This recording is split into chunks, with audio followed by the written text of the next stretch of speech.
Okay, so our next talk is by Matan, and it's about Viagra botnet. Good luck.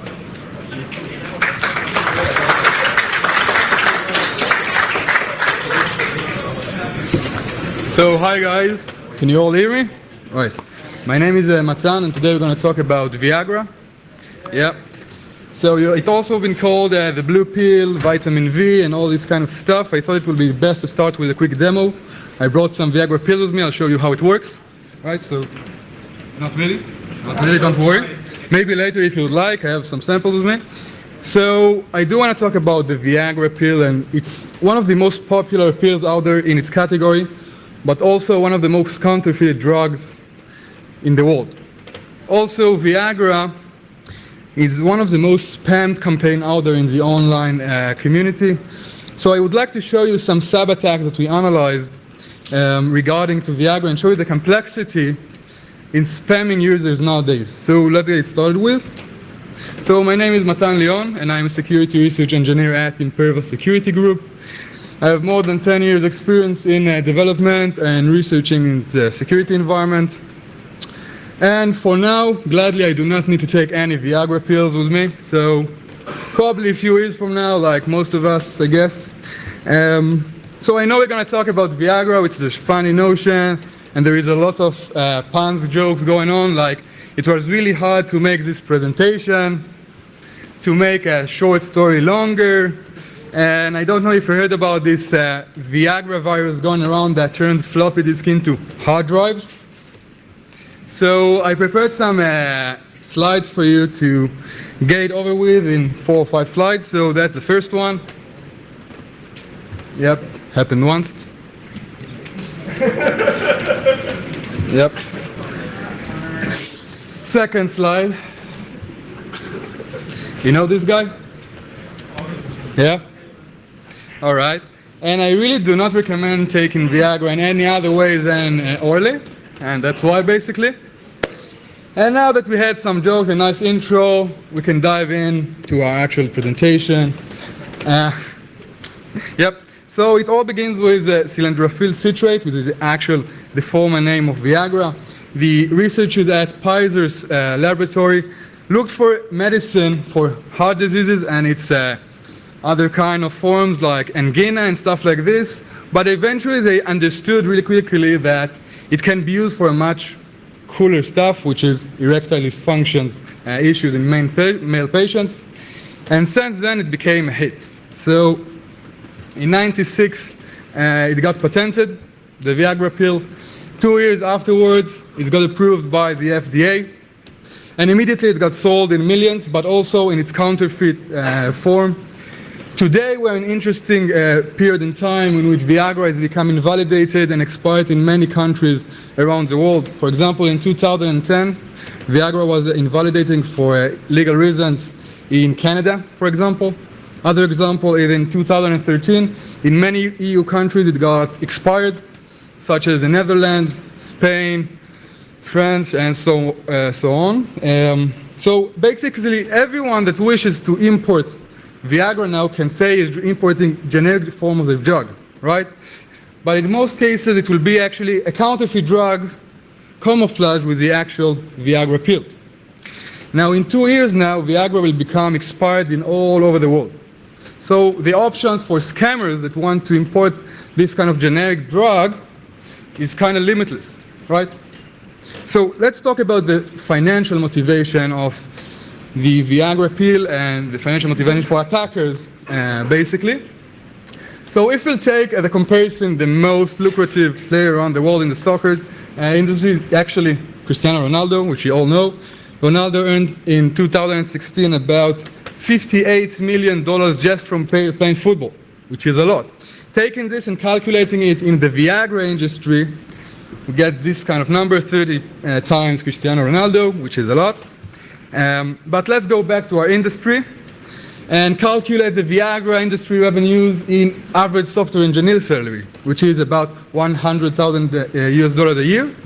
And we will get something like this, which is a lot of engineers per year, but we are not quite yet, actually. We'll need another screen to fit to the actual revenues of Viagra for 1 year.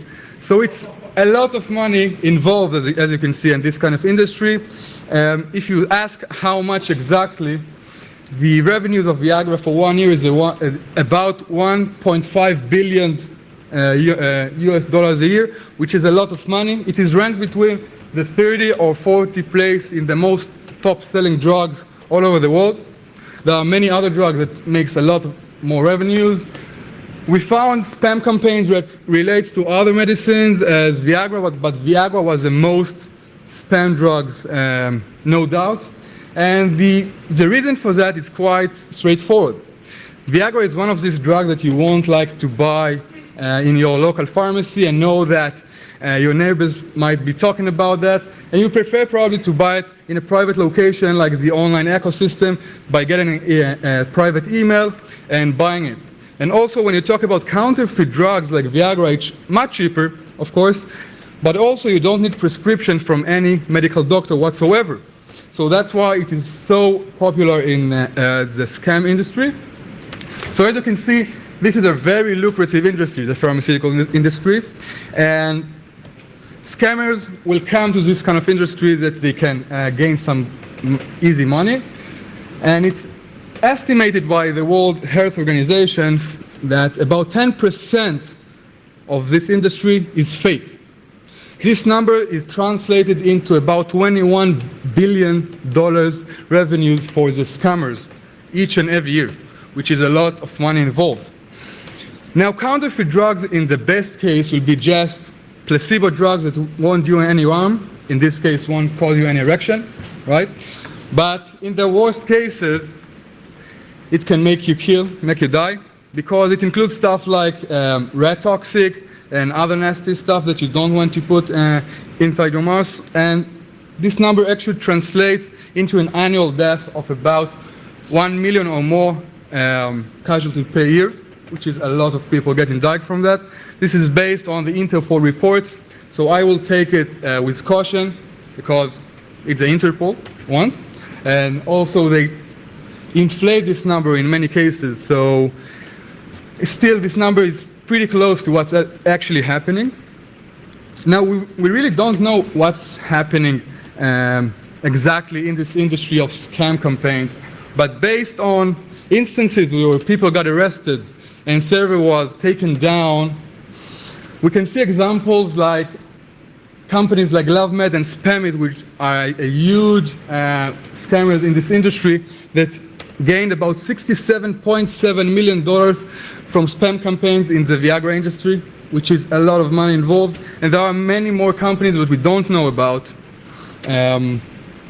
So no wonder that we see this kind of campaign, the Viagra and the other pharmaceutical campaigns, as one of the most notorious spam campaigns, which it's a fact that is true for more than a decade now.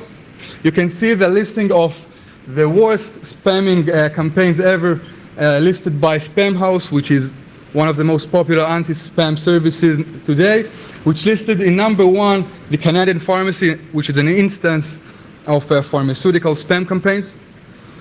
So probably right now, some of you thinking about selling these counterfeit drugs, and specifically the Viagra. Well, this is quite simply and really easy to do. Say the truth, this kind of campaigns using the same market industry that known today, which are actually the affiliate programs that known in other industry like in eBay and Amazon and other websites that try to sell some product online. You have two components basically in this kind of industries. You have the affiliates, which distribute and advertise your product, in this case the Viagra and the other counterfeit pharmaceutics. And on the other hand, you have the sponsors which actually pay the affiliates, right? And initiate this kind of campaign, initiate the websites, and accomplish the actual transaction with the customer. Now, if you want to be an affiliate, this is just one example of this kind of affiliate programs. You can find them online. You don't need to even go to the darknet to get them. It's all over. Just Google affiliate programs in the online pharmacy industry, and they give you really good terms if you want to join them. They will actually give you between 30 and 50% commission for each sale that you accomplish, which is a huge share of commission. You won't get that in sites like Amazon and eBay, which sell legit products. You will get about 5 to 15% commission maximum, and they will give you everything that you need to accomplish this kind of scam. They will give you templates to initiate the actual campaign. They will give you banners to actually implement this kind of advertising online and get traffic into your websites. And they give you even an API support so you can play with the actual logical layer of the campaign. And they really know who they're going to and who are they aiming on. So they explicitly say in many cases that you should use methodologies like email dispatches, which are nice words for email spam. They know that the spammers will be in most cases scammers with huge botnets that can spam their advertisement and their product really efficiently. And they limit your ways to do so in only your imagination. So they don't care how you're going to sell and advertise their product, their counterfeit product. You just need to do it. Okay? They don't look at how you do it. They want traffic in their websites, and that's it. Now, they also guarantee the anonymity of their affiliates because they know they don't want to be disclosed once they initiate this kind of campaigns. So this all shady operation goes to the actual sponsors of the counterfeit websites. This is an example of a website provided by this kind of sponsors. You can see in this example that the scammer is trying to sell the most top-selling drug, which is, of course, Viagra, another generic drug for erectile dysfunction issues. You can see on the left the Canadian pharmacy logo, which in many cases affiliates this kind of scammers with the Canada-related origins. And you can also see these two kind doctors that are not really doctors, that are just generic images from Jetty or other websites like that. And this is one example. Second example, you can see over here, the same website, small tweaks. You can see the United Pharmacy instead of the actual Canadian pharmacy. Small tweak that I said. And you can see the same two doctors. However, in this case, the doctor is smiling because probably he has hair on it, right? He has hair, so he's smiling. And there are many more websites just like this. You then have the CVS pharmacy, different color scheme, Indian pharmacy, and it goes on and on. It's just the same network, different websites, selling the same product in the same account, right? So once you decided to join this kind of affiliate program, you need to get traffic into it, into the websites. To get traffic into the website, you can use either spam campaigns or actually SEO, search engine optimization campaigns. The spam campaigns are email spam campaigns when you blast your potential buyers with advertising for Viagra, right? And on the other hand, you have the SEO campaigns, which are much more narrowed campaign, trying to increase the ranking of the websites in search engine results. So you can go both ways, but if you decide to go with the SEO, you then need to choose between black hat or white hat operation.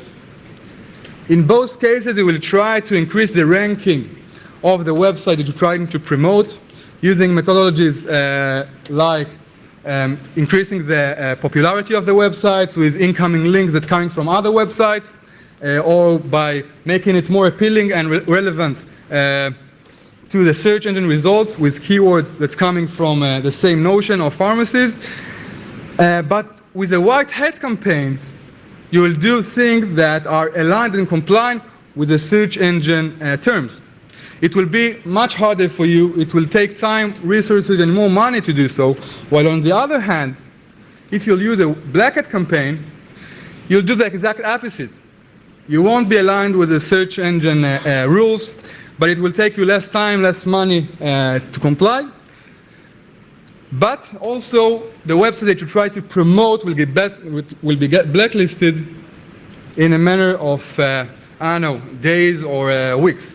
However, because we try to promote a fake counterfeited drugs that are sold online, we don't really care if it will get listed by search engine. We'll be out in about a month or less. So in most cases, the attacker will go with the other choice, with its black hat campaign, of course.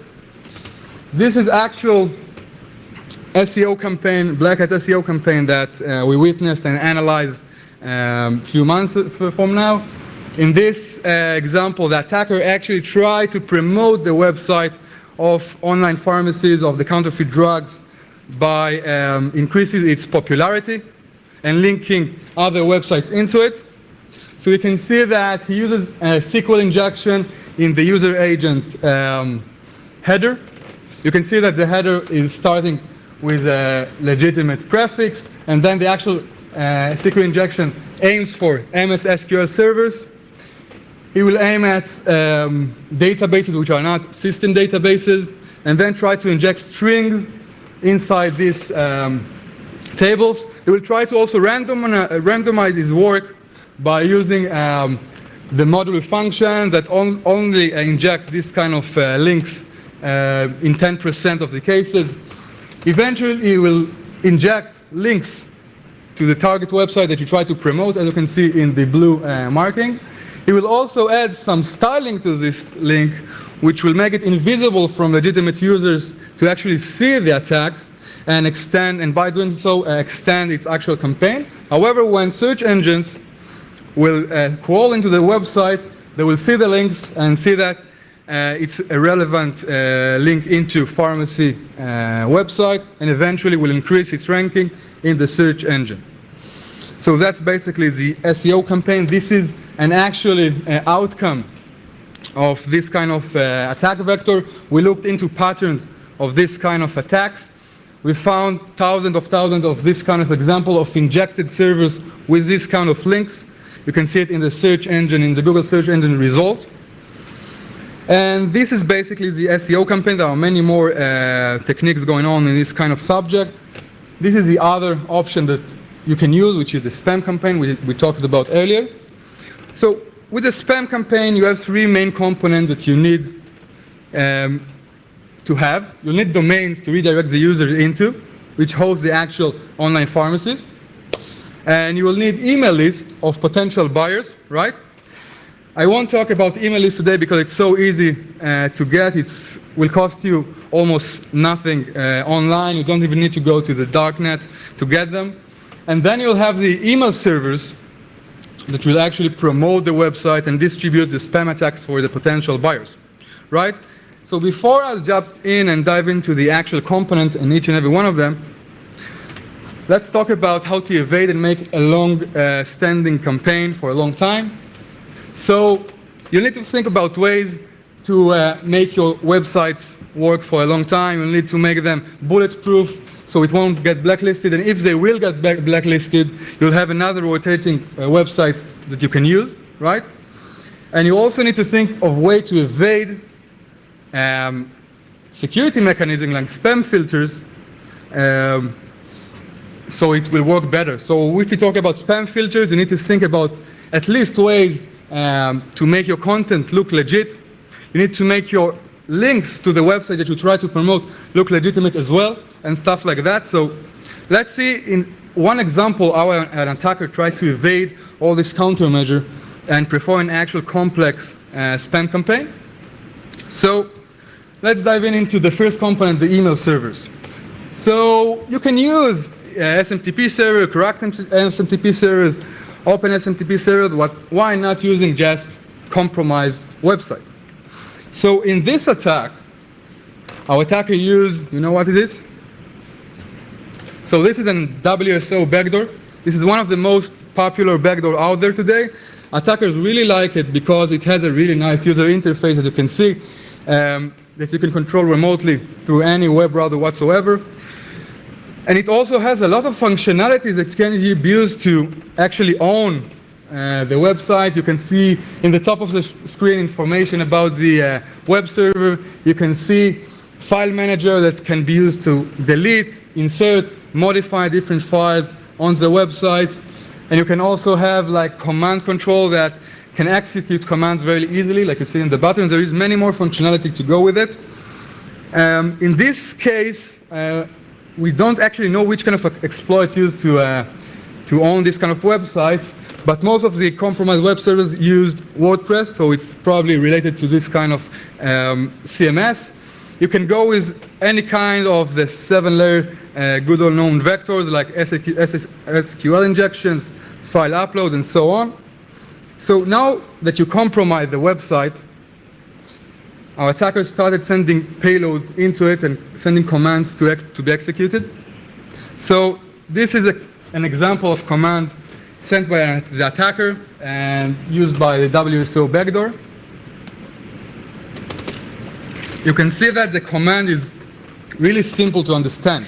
You have the A parameter, which is actual action to take place on the website. In this case, the attacker tried to execute PHP command on site. And then you have the payload that he wants to inject. You have the P1, P2, and P3 payloads. In this case, the attacker used only P1, which is base64 encoded, as you can see. Now, once the attacker decoded this script on site, he got this payload, again encoded in base64. So before it was saved, it was decoded again in the same old known base64. And then he actually saved this kind of file. Now this is actually a custom PHP mailer used by the attacker to spam his potential users. You can see that this PHP mailer consumed the value parameter, as you can see on the right. And it's a heavily encoded payload. You can see it encoded 8 times in base64. Right? You can see it on the third line. And then once it has been decoded 8 times, it was defragmented with the pipe characters to each and every one of the email headers, the recipient of the mail, the subject, the body, and other headers. Each time in each section, it was again decoded 3 times. So there is a lot of encoding going on, and only then the spam mail was sent, right?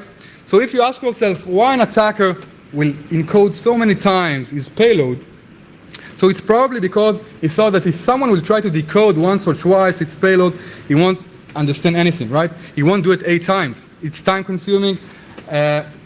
However, when you try to encode base64 so many times, you know what happens?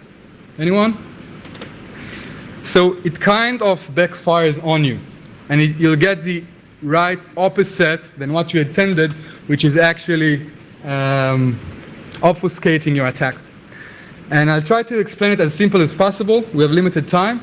So it all goes down to how base64 actually works.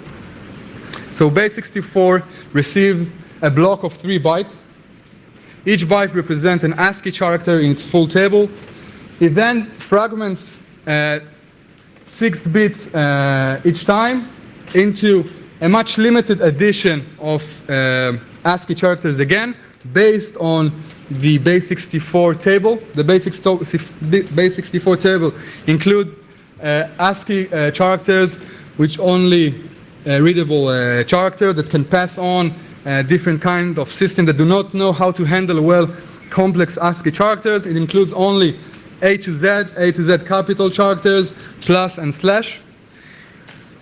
However, when you try to encode something that starts with capital V, just like Viagra, something interesting happens.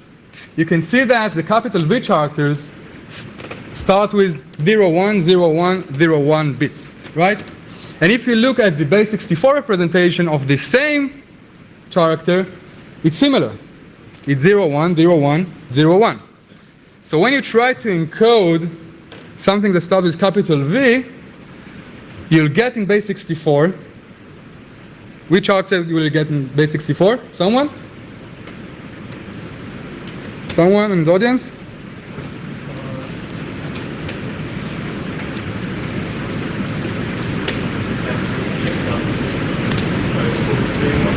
The same character, right? That's what you said? Yeah? You'll get the same capital V. And when you take the encoded capital V character and then try to encode it again in base 64, what will you get? Someone else? Same. So you are stuck in capital V, right? When you try to encode base 64. So when you try to encode something that starts with capital D, you're stuck with capital D. And if you try to encode other characters, for example, one up away from capital V, which is capital T, capital U, and capital W, it will take you only one iteration of base 64 encoding to get stuck in capital V. And it goes on and on. 2 hops away from capital V, there are other ASCII characters. So it will take you maximal time of 5 iterations to get stuck in the capital V point. All right? Now, we made some cool, nice, small Python snippet that show this kind of phenomena, and I'll show it to you. I'm not sure if you're convinced now. So this is the actual script. I'll try to encode each and every one of the character in the ASCII table and get to the capital V. I'll show you how much iteration it takes. It shouldn't take more than 5 iterations, right? So you can see that the first 25 characters takes maximum 4 iteration on the last column. And if you continue, you won't get any character that takes more than 5 iterations. You can see, for example, I know that the T characters takes exactly 5 iterations to go and to get to capital V. You won't see any character that takes more time, right? Now, this kind of behavior goes on and on as you try to encode your script more time in base 64. The next character in line is actually the M character. It will take you maximal 2 iterations to get stuck in it. Once you got stuck in the V character, it takes you less time because you're basically fixated with the last 2 bits of the capital V, as you can see in the red marks. And it goes on and on. So as long as you re-encode your input in base 64, you'll get a much stronger constant prefix that you can identify. So if you see in your traffic a string that starts with capital V, M, 0, W, D, and so on, know that something bad is going in your traffic, and probably winter is coming, right? And I'm still not so convinced that you are with me, so I have another demo here. I need a volunteer from the crowd. Someone? I just need his name. Someone to raise his hand. You want to join? I just need a name. Morty. What? Morty. Morty. It's not your name, right? No. No. All right. Okay, so Morty, I will try to encode your name in base 64. If I won't get to the capital V character, I can get out of the class because that's what basically I was talking about. It will take you maximum 5 iterations to get into this. So we got to T, got to V in 2 iterations, right? Now I need to get to the M character next, right? So it will take you maximum of 2 iterations to get into it. So let's try to do it again and again. And we are in M, and it goes on and on. The prefix will go and be bigger as we re-encode this in base 64. So that's basically the constant prefix in base 64 encoding. Now let's get back to the actual attack that we analyzed and see other interesting phenomena. So till now, our attacker actually gained access to a set of web servers with WSO backdoor. He used this ownership in order to inject custom PHP mailer, which will be then used to send the actual spam mails of the advertisement of the Viagra pills. You can see the Matryoshka doll. You know what it is? It's just an analogy for the B64 encoding, which includes many dolls, one inside another. Just a nice presentation for this. And now our attacker needs to think of a way to host these websites, right? And to evade other countermeasures when it does so. So he will need domains, not one domain to host his servers. In this campaign, we found thousands of hosting services that was used by the attacker. In most cases, as you can see, this is a one registration day of the attack. The attacker registered, in this case, only Russian domains. Most probably, most of them used registered and automated scripts. So you can see that a lot of DevOps operation is going on here, right? So this is the hosting services. But our attacker also will need to think of ways to evade this kind of websites, this kind of countermeasures, and to redirect users to the other actual website. So the last trick on the sleeve of the attacker was actually redirecting users through other websites which are whitelisted. And again, our attackers use WSO backdoor to compromise huge botnets of websites with WSO backdoor. Again, you can see the same structure of payload. Used a PHP action to be executed on site. In this case, the payload was again base64 encoded, but the actual content inside this payload was different. So let's take a look at how it appears when it's decoded. So in this case, the attacker actually tried to modify the htaccess file, configuration file of Apache servers, and he tried to inject what you can see in the file body. This is a base64 encoded payload, which is then decoded again before it's being saved into the htaccess file. Now, once it's been saved, it looks just like this. So this is actually redirections of four responses of users that reach a non-existing pages on site. In this case, the attacker redirected the potential buyers to the actual online pharmacy that he tried to promote. So basically what it does here is both letting legitimate users to surf into the websites legitimately with no problem, but on the other side, he will redirect potential buyers through non-existing pages on these websites to the actual online pharmacies. All right, so this is the overall picture, basically. We have an attacker that compromised a set of websites with WSO backdoors. He then used it to modify the htaccess files to redirect users to other third-party locations. He also compromised website B with the WSO backdoor for another purpose, in this case to inject customer PHP mailer, which will then later use to send base64 encoded payloads to potential buyers. Now you can see that the actual mail that's been sent to the potential buyers is legitimate.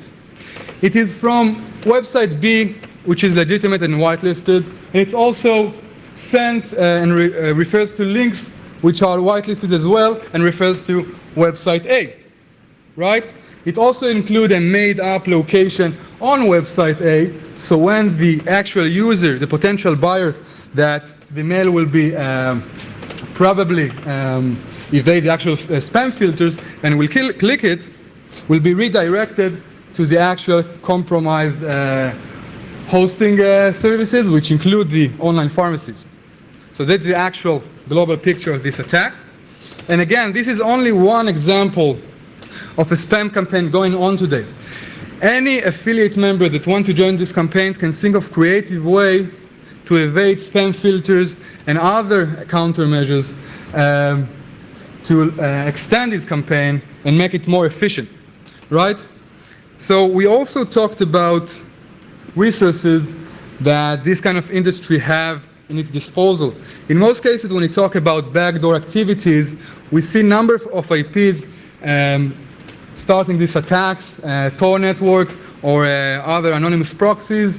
But in this case, the attacker actually buffered himself from the attack using a huge command and control botnet with more than 80,000 machines.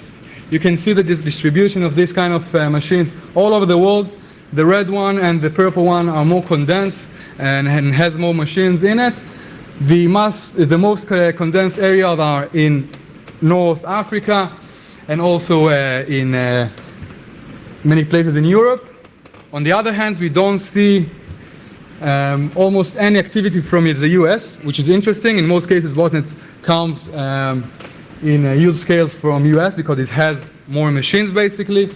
And the most funniest part in this campaign is that you don't see almost any operation coming from Canada, given that most of the websites of the online pharmacies relates to Canadian pharmacies. So as you can see, this is not Canadian pharmacy whatsoever. And this is the actual distribution that we saw in this specific attacks. We found different interesting countries that do not originating most of these spam campaigns and botnets, like Egypt, Pakistan, and different kind of countries. But on the other side, you can see the shining star, which is Russia, which are originating this kind of campaign in the botnet, but also it was fingerprinted all over the attack, also by hosting services that you saw before, and coming to this kind of command and control center. So guys, basically, I did it fast. To wrap this session up, I would like to say, first of all, that you can see that where there is money, there will be scammers. And the pharmacy industry is really wealthy, and scammers all the time look for ways in this kind of industry. We found different kind of instances that are becoming more and more complex a long time. These spam campaigns are the most notorious one for 10 years now. This is only just one instance that we saw in the recent months, but there is many more to come. And the second thing, not less important, is the actual trend that we see in this kind of spam campaigns. You can take, for example, the Mirai attack that we saw a few months ago, that uses this kind of machine that they compromise as a mean for a much huger goal. They use machines, IoT devices, to actually spam and DDoS other targets, but they don't do much with these actual IoT devices. In this attack, it's the same thing. They compromise web servers for a greater mean. In this case, to actually promote target websites, target online pharmacies, and to use it as spam campaign that originating from this kind of websites.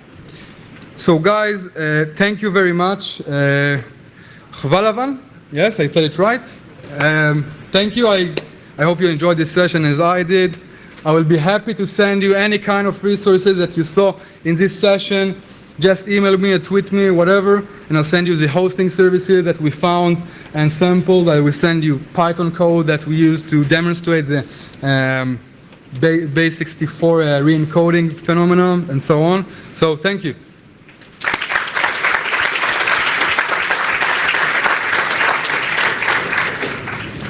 Any questions?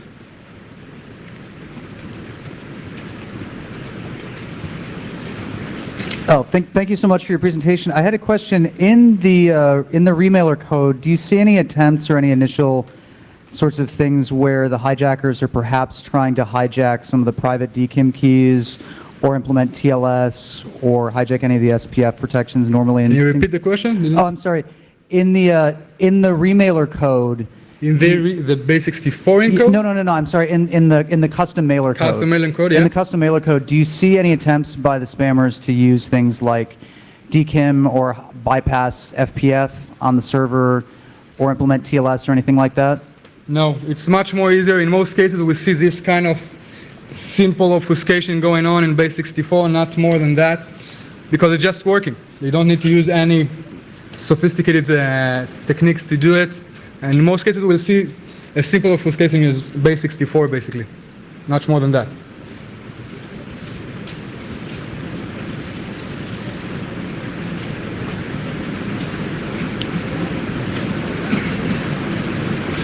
More questions? Thank you very much. Thank you very much.